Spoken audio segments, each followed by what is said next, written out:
Welcome to School of Miracles. I'm Heather Scavetta. Today we're going to be talking about animal totems. A lot of people wonder if there are animals around them and what messages they hold for them. And there's different techniques that we can use to access this kind of information, different things that we can pay attention to. I recorded this a few years ago and found it in my files, and it was kind of fun to listen to it again, and I hope you'll enjoy it too. I used to be on the radio with Voice America, and then I moved to SoundCloud, and now I've moved to Apple Podcast, Spotify, Google, and YouTube. So listen, here it is. Joining me this week. As you can see, we have moved from Voice America and the Seventh Wave Network to SoundCloud, and you'll be able to listen to me each week as I talk about developing your spiritual gifts, as well as just in general spiritual stuff, things that have been happening during the week or things that Spirit is bringing to my mind. So this weekend, my husband and I went to the GTA Psychic Fair, and it was Friday, Saturday, and Sunday in Mississauga, which is just outside of Toronto. And we don't do these shows very often, but every once in a while we decide to venture out and meet new people, and it's always an amazing experience. So during this time, they have a rule that only one person can read at a booth at a time. So Tony, my husband, who does mediumship readings, he decided to be the one at the booth, and behind the booth I was doing channeled life readings for people. So we did that all weekend. And one of the things that I wanted to talk about today was animal spirits, because this was definitely a theme of the weekend for us, and especially for Tony. I see lots of animals in meditation, and of course I live on a farm. I'm surrounded by animals, and animals are really important to me. And what I've learned about working with animals and animals in spirit is that they have not only love for us, but they also hold messages, that each animal has a different vibration and a different meaning. And you can look up these messages in what my favorite book is Spirit Animal Guides by Stephen Farmer. And because Spirit knows that I look up the meanings, they often send me more animals. And this is kind of the way it is. The more interested you're in, the more Spirit knows that this is a way that they can get messages through to you. So Tony was greeting everybody at the booth and talking to them and telling them about my channeled readings and what that's all about.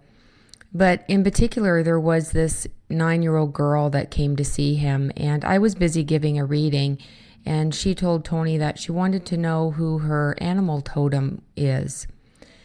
And unfortunately, I was booked for the rest of the night and couldn't meet with her because I would have loved to. So what Tony did was he guided her to ask herself from Spirit. And oftentimes we keep going to other people for the answers. And sometimes that is appropriate because it helps us on our journey. But if you are doing that because you're afraid to ask the question yourself, or it just hasn't come to your attention, think about anything that you want to know. And ask Spirit in your head. They can hear your thoughts. And just wait for an answer. Eventually, they will answer your question, whether it's through someone else, through a book, through a show on TV, through your dreams, in meditation, whatever. And the guidance that he gave to this little girl was to go to bed tonight and to ask Spirit to show her what her animal totem is. And before she falls asleep, to just set the question aside, to not dwell on the question all night, just ask it and then go to sleep. and then see what happens in the morning. See if you didn't have a dream about an animal.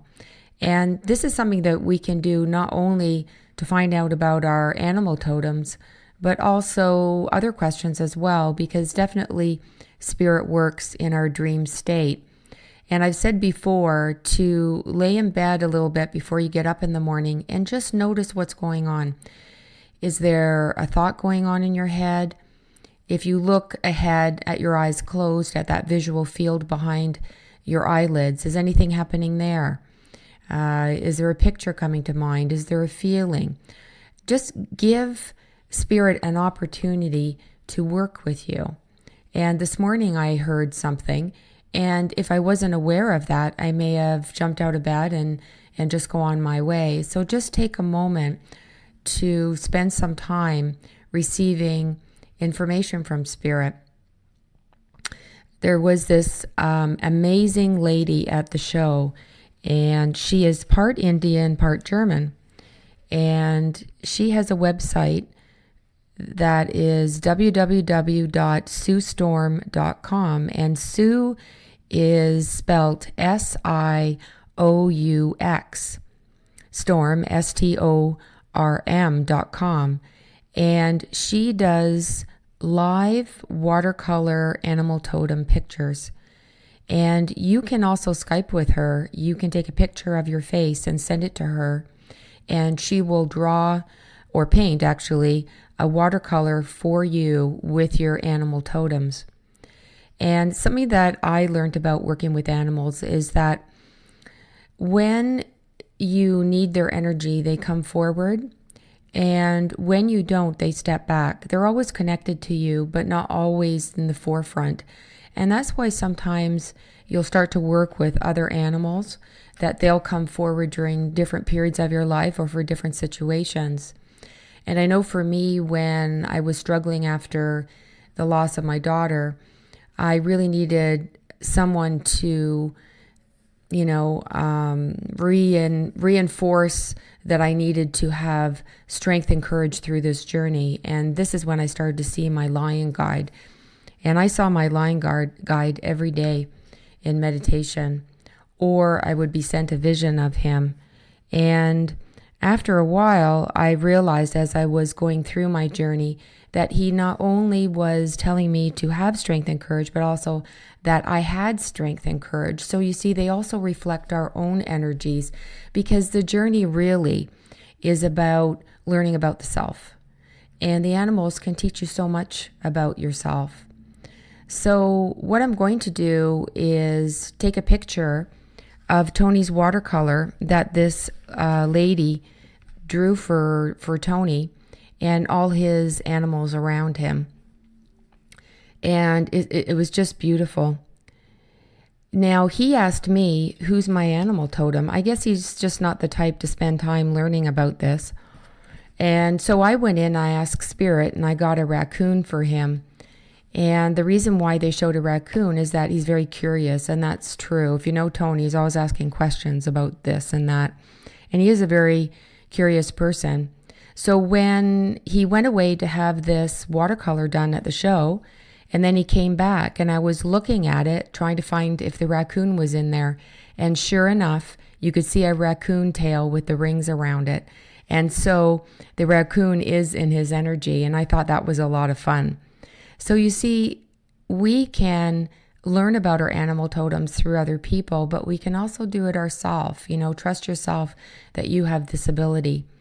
And if you do see an animal, ask what the message is. So what is the energy around that animal? And sometimes it's not logical. You have to go a little bit deeper with the message. So I just wanted to talk about that and encourage everybody to get to know their animal totems.